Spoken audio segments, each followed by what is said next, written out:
The sleek black car pulled up to the towering glass building of Langston Enterprises, and the door swung open to reveal Henry Langston, the man behind the empire.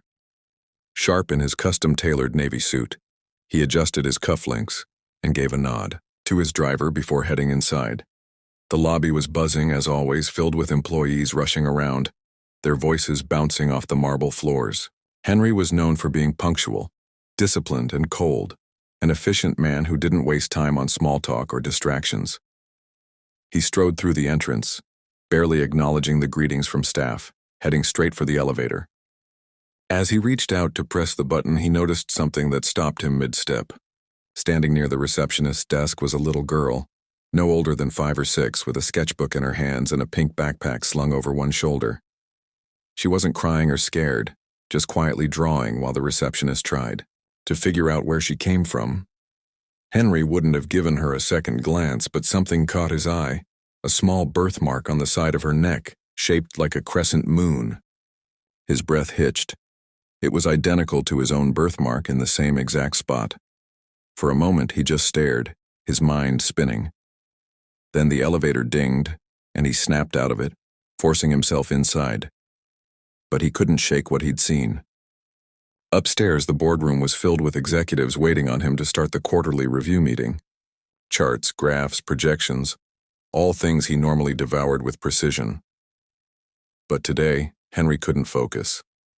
His thoughts kept drifting back to the girl in the lobby, to the mark that mirrored his own. By the time the meeting ended, he barely remembered what had been said. He knew he had to find out who that little girl was and why she had a mark identical to his. He returned to the lobby just as the receptionist was hanging up the phone. "Where did the little girl go?" he asked. The receptionist looked up, surprised that the CEO was speaking to her directly. She said someone from HR came down to take her upstairs. Apparently, one of our new interns brought her, something about childcare issues. Henry nodded and turned sharply, heading back to his office.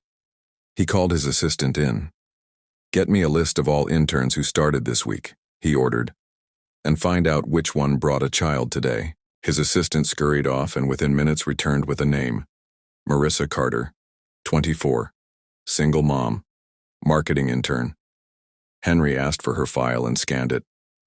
There was something about her face that seemed vaguely familiar, but he couldn't place it. He asked for her to be sent to his office. Marissa arrived a few minutes later, clearly nervous. She had on a simple blouse and skirt, her hair pulled back.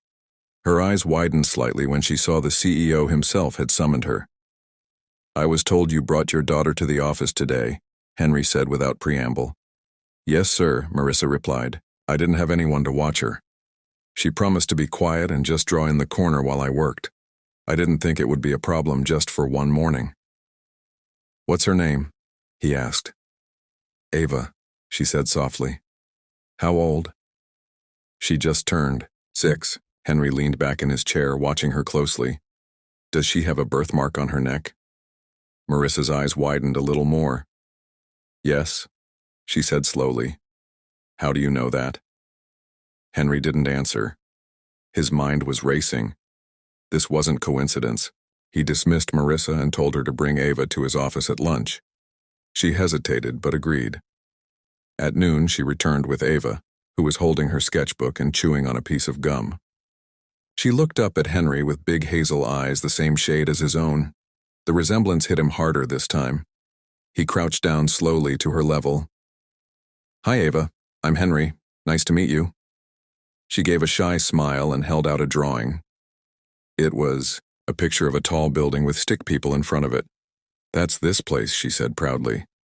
Henry smiled, then glanced at Marissa. "Can I ask you a personal question?" She nodded warily. "Who's Ava's father?" Marissa tensed, her face paling. "I don't know," she admitted. "It was a one-time thing. I never saw him again." Henry stood slowly, his expression unreadable. "Was it 6 years ago?" "Yes." "Where?" "Chicago. I was working 2 jobs, barely getting by. It was a rough time. There was a holiday party at this restaurant, and a friend invited me. I drank too much, and..." She trailed off.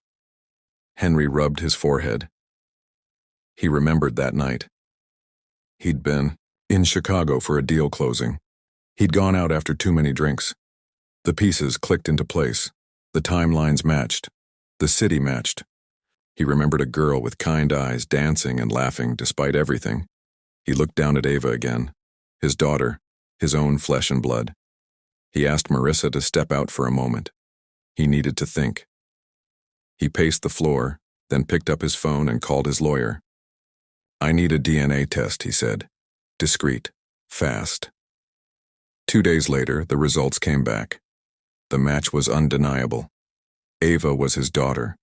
He didn't know how to react. For so long, he'd lived a life of control, order, structure. He never married, never had children, at least not knowingly. And now here she was, a little girl who looked just like him with a matching birthmark, suddenly turning his world upside down. He called Marissa into his office. "It's confirmed," he said simply. "I'm Ava's father." Marissa's eyes filled with tears. "I didn't know how to find you. I never even knew your last name. I didn't want anything from you. I just wanted to raise her right." Henry nodded. "I believe you. And I don't think this was an accident." He looked at Ava, who was now sitting in the corner, humming and drawing. She deserves the best. And so do you. Over the following weeks, everything changed. Henry hired a full-time nanny for Ava, helped Marissa transition into a full-time position in marketing, and gave her a generous raise. But more than that, he spent time with Ava, real time, reading her stories, helping her with puzzles, taking her to the park. He hadn't smiled that much in years. At first, employees whispered, the stoic CEO playing with a kid in his office. But soon people started to see the change in him. He became warmer, more patient, even took more interest in employee well-being. One afternoon, as they sat in his penthouse office, Ava climbed into his lap and looked at him. "You're my daddy now?" He smiled and kissed her forehead. "Yes. And I always will be." Marissa stood by the window watching them. She'd never imagined this. She'd raised Ava alone, struggled through bills and school and sleepless nights. Now things were different. She didn't feel alone anymore. She wasn't just an intern anymore. She was part of something bigger, something real. Henry hosted a private dinner for his closest friends and business partners weeks later. He introduced Ava as his daughter, and Marissa as someone very important to him. The room was filled with surprised expressions, but also admiration. The man who once seemed unreachable now radiated purpose, but there was one last step Henry wanted to take, something that had been gnawing at him. He invited Marissa and Ava to his family estate, a place he hadn't visited in years. It was filled with memories, some painful, some joyful. He wanted Ava to see where he came from, to understand her roots. They spent a weekend there walking the gardens, exploring the old library, even roasting marshmallows by the fire. As the sun set on the second day, Ava looked up at him. "Can we stay here? Forever?" Henry hugged her tightly. "Not forever, sweetheart. But this will always be your home now, too." Back in the city, Henry did one more thing. He updated his will, naming Ava as his heir and Marissa as her guardian. He established a trust fund for her education and future. He wasn't just thinking as a CEO anymore, he was thinking as a father. The world kept moving, the business kept growing, but Henry had changed. He found meaning not in numbers or profits, but in bedtime stories, drawings on his office walls, and the sound of a little girl's laughter echoing through the halls of Langston Enterprises. He never expected to find a daughter in the middle of a busy workday.